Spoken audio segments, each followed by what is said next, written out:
नमस्कार, सुप्रभात प्यारे विद्यार्थियों। कक्षा 10 अनिवार्य हिंदी की ऑनलाइन क्लासेस में आप सभी का हार्दिक स्वागत एवं अभिनंदन है। प्रिय विद्यार्थियों, हमने पूर्वोत्तर की क्लास में भारतेंदु द्वारा रचित एक अद्भुत अपूर्व स्वप्न नामक निबंध की चर्चा करी थी, जिस निबंध में लेखक भारतेंदु जी ने आज के वर्तमान समय में बदल रहे स्वरूप, बदल रही जीवन शैली, बदल रहे ख्यालात, शिक्षा प्रणाली, उस पर एक व्यंग्य किया है। उन्होंने देखा कि ये शरीर नश्वर नाशवान, तो क्यों नहीं इस संसार में एक ऐसा कार्य किया जाए कि हमारा नाम अमर हो जाए। इसीलिए एक सामान्य पुरुष की तरह उन्होंने सोचा, और ज्यों ही वो अपने पलंग पर सोने के लिए गए तो उनकी क्या लग चुकी थी प्यारे विद्यार्थियों? आंख लग चुकी थी। और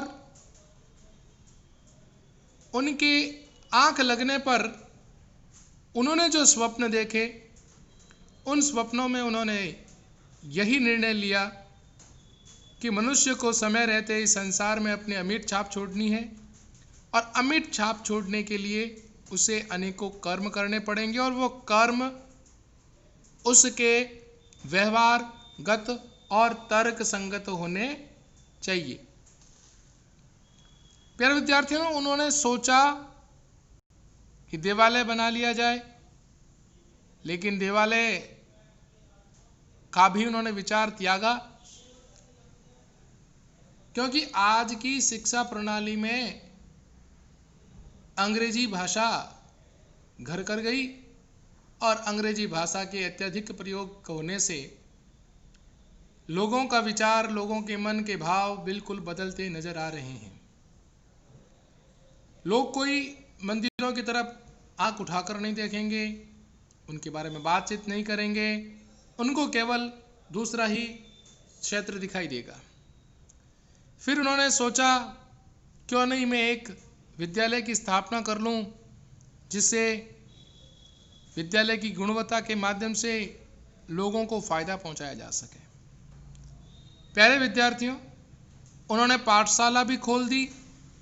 कुछ उसमें भारत क्षेत्र के अलग अलग कोनों से उन्होंने कुछ अध्यापकों का चयन कर उन्हें पढ़ाने के लिए ये कार्य सौंप दिया। अब पढ़ते हैं आगे कि इन आचार्यों ने क्या क्या योगदान दिया इस पाठशाला के अध्यापन कार्यालय में। पढ़ते हैं, आइए। एक अद्भुत अपूर्व स्वप्न। इन पूर्वोक्त पंडितों के आ जाने पर अर्धरात्रि गए पाठशाला खोलने बैठे। ये आ गए तो अर्धरात्रि के समय हम पाठशाला खोलने के विचार में आ गए।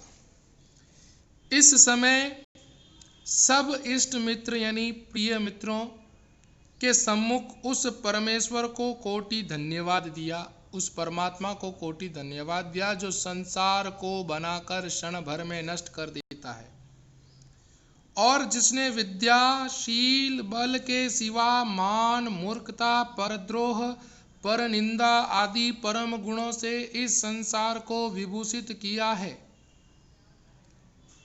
ऐसे परमेश्वर के प्रति हम कृतज्ञ हैं, जिन्होंने ऐसे विशाल ब्रह्मांड, प्रकृति, संसार का निर्माण किया, और समय समय पर उन्होंने इसका विध्वंस भी किया है। हम कोटि धन्यवाद पूर्वक आज इस सभा के सम्मुख अपने स्वार्थरत चित्त की प्रशंसा करते हैं। स्वार्थरत अपने स्वार्थ मन को, चित्त को, हृदय को रद्द करते हुए, जिसके प्रभाव से ऐसे उत्तम विद्यालय की नींव पड़ी जो लोगों के लिए एक वरदान साबित होगी। उस ईश्वर को ही अंगीकार था कि हमारा इस पृथ्वी पर कुछ नाम रहे, नहीं तो जब द्रव्य की खोज में, द्रव्य यानी धन की खोज में डूबते डूबते बचे थे, तब कौन जानता था कि हमारी कपोल कल्पना सत्य हो जाएगी। अर्थात हमें इस संसार में जीवन जीने के लिए तथा अपना नाम अमर करने के लिए अपने ही कर्म और बुद्धि के बल पर नाम रोशन करने की एक प्रमुख बात बताई। परंतु ईश्वर के अनुग्रह से हमारे सब संकट दूर हुए और अंत समय पर हमारी अभिलाषा पूर्ण हुई। यानी बहुत सारा संघर्ष करने के बाद हमने इस विद्यालय को खोला, जो बच्चों के लिए, जो लोगों के लिए एक संजीवनी साबित हुआ था उस समय, क्योंकि अंग्रेजी शिक्षा का बहुत प्रचार प्रसार था और भारतीय भाषाओं का अपमान हो रहा था। तो उस समय इस विद्यालय का खुलना एक वरदान साबित हो रहा था। परंतु ईश्वर के अनुग्रह से हमारे सब संकट दूर हुए और अंत समय हमारी अभिलाषा यानी इच्छा पूर्ण हुई।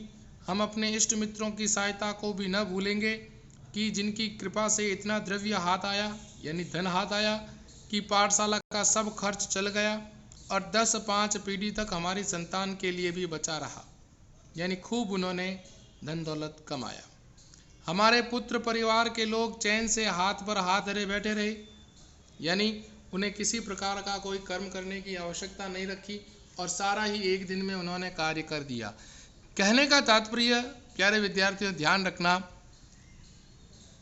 सब कुछ बैठे बिठाए मिल जाना एक बात, और दूसरी बात बिना कर्म किए नाम रोशन हो जाना दूसरी बात। ये जब तक मनुष्य कर्म नहीं कर पाएगा तो उसका नाम रोशन नहीं होगा, उसे अपने कर्म की ही द्वारा जाना जाएगा।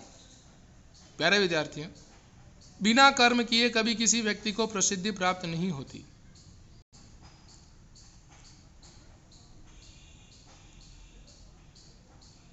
हे सज्जनों, ये तुम्हारी कृपा का विस्तार है कि तन मन से आप इस धर्म कार्य में प्रवृत्त हुए, नहीं तो मैं 2 हाथ पैर वाला बेचारा मनुष्य आपके आगे कौन कीड़ा था, यानी ये कीट पतंगे के समान था, हैं, जो अपना भाव आपके सामने पूर्णतः से रख भी नहीं पाता था। एक छोटा क्या था, कीड़ा ही था, जो देश काल वातावरण में अपने केवल विचारों के भाव से कुछ भी वह संभव करने के लिए लालायित रहता। जो ऐसे दुष्कर, यानी जिसको करने में कठिनता हो, दुष्कर कर्म को कर लेता। यहाँ तो घर की केवल मूछें ही मूछें थी, यानी सभी लोग मर्द ही मर्द थे। कुछ में कुछ गंगाजल काम आपकी कृपा से भलीभांति हो गया। मैं आज के दिन को नित्यता का प्रथम दिन मानता हूँ, जो औरों को अनेक साधन से भी मिलना दुर्लभ है। धन्य उस परमात्मा को जिसने हमारे यश के डहे अंकुर फिर हरे किए, यानी यश और कीर्ति के भाव को पुनः हरा करना, और यश और कीर्ति के भाव को पुनः हरा करने के पीछे उस परमात्मा, उन लोगों का ध्यान है जिन्होंने बिना प्रयास करे उनको यश की क्या हो गई, प्राप्ति हो गई। हे सज्जन शुभचिंतकों, संसार में पाठशालाएं अनेक हुई होगी, परंतु हरि कृपा से जो सकल पूर्ण कामधेनु यह पाठशाला है, कामधेनु यानी जो समस्त मन की इच्छा की पूर्ति करने वाली है, वैसे अचरज नहीं कि आपने इस जन्म में न देखी और सुनी हो। होनहार बलवान है, नहीं तो कलिकाल में ऐसी, कलिकाल मतलब कलयुग काल में है, ऐसी पाठशाला का बढ़ना कठिन था। इसीलिए यह हम लोगों के लिए भाग्य का उदय है कि ये महामुनि मुग्धमणि शास्त्री बिना प्रयास हाथ कर लग गए, जिनको सतयुग के आदि में इंद्र अपनी पाठशाला के निर्मित समुद्र और वन जंगलों में खोजता फिरा, अंत को हार मानकर बृहस्पति को रखना पड़ा। हम फिर भी कहते हैं कि यह हमारे भाग्य की ही महिमा थी कि पंडित राज मृगाशील स्वान के मुख से शशि के धोखे बद्रिकाश्रम की एक कंदरा में से पड़ गए और इनकी बुद्धि और विद्या की प्रशंसा करने में सरस्वती भी लजाती हैं। इसमें संदेह नहीं कि उनके थोड़े ही परिश्रम से मूर्ख पंडित और अबोध पंडित हो जाते हैं। यानी उन्होंने अपने शिक्षक की गुणता का, एक अपने शिक्षण की बलवत्ता का वर्णन यहाँ पर लेखक ने अच्छे ढंग से किया है कि वह अपने ज्ञान में, बुद्धिमत्ता में कितने प्रवीण थे। हे मित्र, मेरे जो महाशय बैठे हैं इनका नाम पाखंड प्रिय है। किसी समय इस देश में इनकी बड़ी मान्यता थी, यानी इनको बड़ा लोग मानते थे। जब सब स्त्री पुरुषों को इन्होंने मोह रखा था, यानी प्रेम रखा था, परंतु अब काल चक्र के मारे अंग्रेजी पढ़े हिंदुस्तानियों ने इनकी बड़ी दुर्दशा की है। कौन दुर्दशा? इन विद्वानों की, जो संस्कृत के और हिंदी के आचार्य थे, उन लोगों की हिंदुस्तानियों ने ही अंग्रेजी भाषा के सानिध्य में रहकर हमारे भाइयों की क्या की है? आलोचनाएं की हैं, उनकी बड़ी दुर्दशा कर दी है। इस कारण प्राण बचाकर हिमालय की तराई में हरित ध्रुवा यानी घास पर संतोष कर अपने कालक्षेप यानी काल के आक्षेप यानी समय के आक्षेप करते थे। विपत्ति ईश्वर किसी पर न डाले। जब तक इनका राज था दृष्टि बचाकर भोग लगाया करते थे।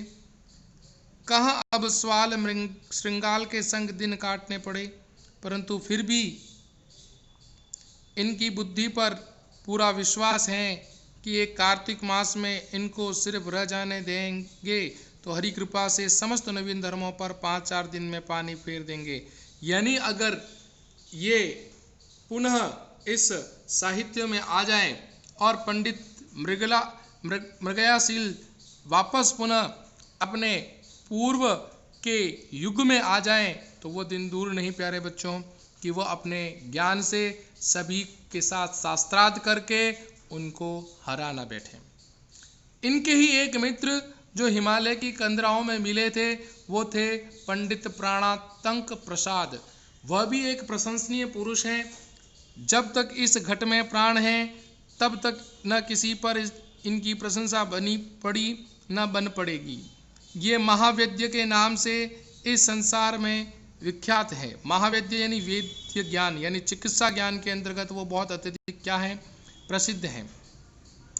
चिकित्सा में ऐसे कुशल हैं कि चिता पर चढ़ते चढ़ते रोगी इनके उपकार का गुण नहीं भूलता। यानी आयुर्वेद में जो उपचार था उस उपचार और औषधियों का उनको इतना अभ्यास था, वो इतने अभ्यस्त थे कि वह हर किसी भी बीमारी को दूर करने के लिए तैयार और तत्पर रहते थे।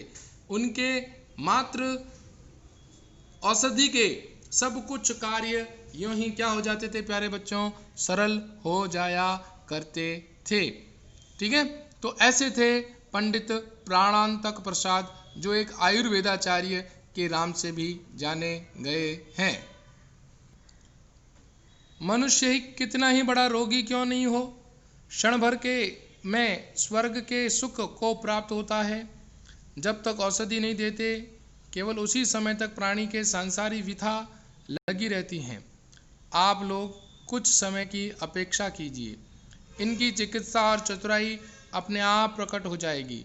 यद्यपि आपके मूल्य समय में बाधा हुई, परंतु यह भी स्वदेश की भलाई का काम था। इस हेतु आप आतुर न होइए और शेष अध्यापकों की अमृतमय जीवन की कहानी का स्मरण या श्रवण यानी सुनना कीजिए।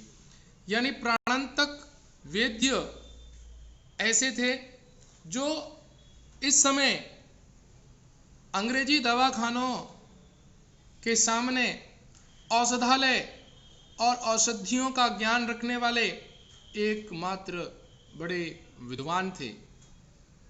उनके विद्यालय में एक से बढ़कर एक अध्यापकों का चयन किया गया था। उनमें से एक थे पंडित प्राणांतक प्रसाद। अब आगे बात करते हैं एक और ज्योतिषी की, जो ज्योतिष के क्षेत्र में अपनी अनूठी और अमिट छाप छोड़ते हैं। तो जो स्वप्न भारतेंदु जी ने देखा था कि विद्यालय में अनेक आचार्यों की नियुक्ति कर श्रेष्ठ और गुणवत्तापूर्ण और उत्कृष्ट शिक्षा का अध्यापन करवाया जाए, वो सपना अब धीरे धीरे साकार होने वाला है। अगले जो आचार्य थे, ये थे लुप्त लोचन ज्योतिभाष भरण। बड़े उद्दंड पंडित थे। उद्दंड का मतलब अक्खड़ स्वभाव के। ज्योतिष विद्या में अति कुशल हैं। कुछ नवीन तारे भी गगन में जाकर ये ढूंढ लाए हैं और कितने ही नवीन ग्रंथों की भी इन्होंने रचना कर डाली है। उनमें से तामिश्र मकरालय प्रसिद्ध प्रशंसनीय है। यद्यपि इनको विशेष दृष्टि नहीं आता, परंतु तारे इनकी आंखों में भली भांति बैठ गए हैं। इतने ज्योतिष के ज्ञाता, इतने ज्योतिष के प्रमुख विद्वान जो वहाँ पर इस समय महाविद्यालय में स्थित थे, जिनके ज्ञान को अर्जित करने के लिए विद्यार्थी लालायित होने लगे थे। अब अगले आचार्य की अपन चर्चा करते हैं। ये लुप्त लोचन ज्योतिषाभरण बड़े उद्दंड पंडित थे। ज्योतिष विद्या में इन अत्यधिक निपुण और कुशल हैं। कुछ नवीन तारे भी गगन में जाकर ये ढूंढ आए हैं और कितने ही नवीन ग्रंथों की भी इन्होंने रचना कर डाली। उनमें से तामिश्र मकरालय प्रसिद्ध और प्रशंसनीय है। यद्यपि इनको विशेष दृष्टि नहीं आता, परंतु तारे इनकी आंखों में भली भांति बैठ गए हैं और अब बैठकर अपना परिचय दे रहे हैं। अगले जो अपने विद्वान हैं वो है पंडित शील दावानंद नीति दर्पण। इनके गुण अपार है। समय थोड़ा है, इस हेतु थोड़ा सा आप लोगों को आगे इसका वर्णन किया जाता है। ये महाशय बाल ब्रह्मचारी हैं। इनकी आयु पर नीति शास्त्र पढ़ते पढ़ाते रहे हैं। अपनी आयु भर ये नीति शास्त्र का ज्ञान देते आए हैं और नीति शास्त्र से इन्होंने सभी को मंत्रमुग्ध और आह्लादित भी किया है। इनसे नीति तो बहुत से महात्माओं ने पढ़ी थी, परंतु वेणु, वाणासुर, रावण, दुर्योधन, शिशुपाल, कंस आदि इनके मुख्य शिष्य रहे। किसके मुख्य शिष्य रहे? शील दावानल ऋषि पंडित के शिष्य ये रहे हैं। ठीक है। और अब भी कोई कठिन काम आकर पड़ता है तो अंग्रेजी न्यायकर्ता भी इनकी अनुमति लेकर आगे बढ़ते हैं। हम अपने भाग्य की कहाँ तक सराहना करें। ऐसे तो संयोग इस संसार में परम दुर्लभ हैं। अब आप जब सज्जनों से यही प्रार्थना है कि आप अपने अपने लड़कों को भेजें और व्यय आदि की कुछ चिंता न करें, क्योंकि प्रथम तो हम किसी अध्यापक को मासिक देंगे ही नहीं, और दिया भी तो अभी 10-5 वर्ष पीछे देखा जाएगा। यदि हमको भोजन की श्रद्धा हुई तो भोजन का बंधन बांध देंगे। यदि वह नियत कर देंगे कि जो पाठशाला में संबंधी द्रव्य हो उसका वे सब मिलकर क्या कर लेंगे? नाश लिया करेंगे, यानी ग्रास ले लेंगे। शील दामन नीति शास्त्र दर्पण के कवि लेखक थे और नीति और न्याय के पक्षधर थे। नीति और न्याय के भाव से ही इन्होंने अपने आप को इस महाविद्यालय, इस विद्यालय में सौंप दिया था। तो ये थे प्यारे बच्चों पंडित शील दावानल, जो नीति शास्त्र के ज्ञाता थे। तो प्यारे विद्यार्थियों, हमने पढ़ा कि भारतेंदु के स्वप्न के अनुसार उन्होंने क्या बनाया? विद्यालय की स्थापना करी। विद्यालय की स्थापना करके उन्होंने विद्यालय के माध्यम से ऐसे महान शिक्षकों और आचार्यों की नियुक्ति करी, जो नियुक्ति वास्तव में बहुत उपयोगी सिद्ध हुई और एक से बढ़कर एक विद्वान ने अपना अपूर्व योगदान दिया, ज्ञान का योगदान दिया, बौद्धिकता का योगदान दिया। उसमें से भी पंडित शील दावानल बड़े महत्वपूर्ण थे और अपनी नीति दर्पण के अंतर्गत उन्होंने जो केवल और केवल मोह माया के प्रति श्रद्धा व्यक्त करते थे। उन मोह माया के प्रति श्रद्धा व्यक्त करने वाले लोगों पर तथा प्रसिद्धि पाने वाले लोगों पर लेखक ने इस प्रकार व्यंग्य भी किया कि अगर कोई विद्यालय के प्रति समर्पित हो जाता तो आज वह विद्यालय और उसमें पढ़ाने वाले आचार्यों का भाव कुछ और कुछ अलग ही होता। तो प्यारे बच्चों, आज हमने पढ़ा है पंडित अपना आचार्य भारतेंदु हरिश्चंद्र के एक निबंध जो एक अद्भुत अपूर्व स्वप्न के अंतर्गत था। उनकी लेखक मंडली और उनके विद्वानों द्वारा जिस विद्यालय की स्थापना की गई वह विद्यालय वास्तव में महत्वपूर्ण था, अत्यधिक महत्वपूर्ण था और जिससे बच्चों को अत्यधिक क्या मिला, लाभ मिला। प्यारे बच्चों, अब देखते हैं इस पाठ के प्रमुख काव्य शैली की तरफ। प्यारे विद्यार्थियों, एक अद्भुत अपूर्व स्वप्न की अगर अपन बात करें काव्य शैली की तरफ, तो जो इनकी भाषा थी वो भाषा शैली सरल सुबोध, भाषा सरल सुबोध व सहज थी।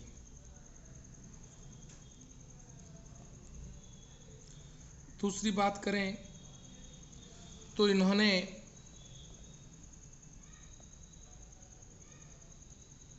लक्षणा व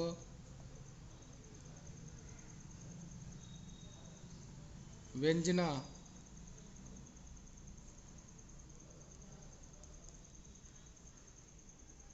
शब्द शक्ति का प्रयोग किया है।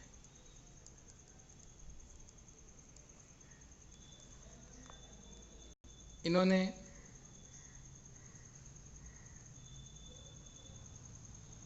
मुहावरों का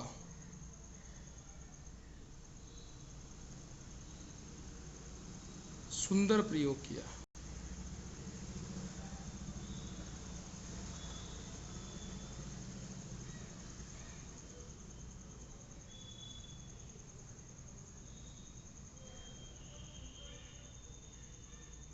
व्यंग्यात्मक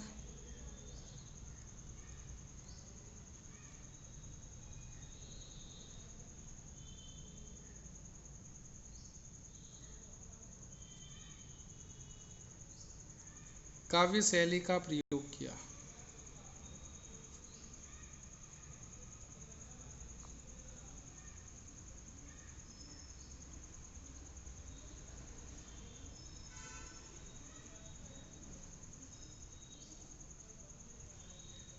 मनुष्य कर्म पर बल दिया। तो प्यारे बच्चों, ये था भारतेंदु बाबू हरिश्चंद्र द्वारा रचित अद्भुत अपूर्व स्वप्न के गद्यांश की विशेषताएं जो हमने लिखी। आशा करता हूं आपको ये गद्यांश का वीडियो अच्छा समझ में आया होगा और किसी प्रकार का कोई भी डाउट, कोई भी संशय आपको गद्यांश के बारे में रहता है तो आप अवश्य मुझे बताएं। जिस प्रकार पद्यांश महत्वपूर्ण है उसी प्रकार गद्यांश भी महत्वपूर्ण है। परीक्षा में दोनों समान अंक की व्याख्याओं के रूप में आते हैं, ध्यान रखें, दोनों समान अंक के रूप में व्याख्या में पूछे जाते हैं, इसीलिए इनका अत्यधिक महत्व है। इसीलिए आप पूरा वीडियो देखें और अधिक से अधिक गद्यांश पढ़ें और मेरे इस YouTube चैनल को लाइक, शेयर और सब्सक्राइब जरूर करें। मिलते हैं एक नए प्रकरण, एक नए अध्याय के साथ। तब तक के लिए नमस्कार।